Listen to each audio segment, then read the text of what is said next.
I'm Sebastian St. James. There are 3 top money secrets that you need to know.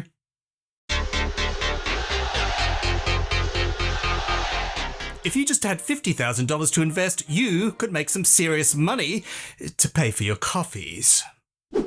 If you invested $50K, you'd earn about $4.8K a year. But invest $500K and you get back $48K. Ooh, impressive. Can I take the money that I do have, use leverage to multiply it up, and then get that fat cash, $48K a year? And does it depend on your tax bracket? Could it be right for some people, but wrong for you? And where is the best place to invest your money right now? And which super fund is best to invest in if you want to invest in an index fund and get the return of the entire market? Shh, I've said enough already. I will reveal all of these money secrets coming soon.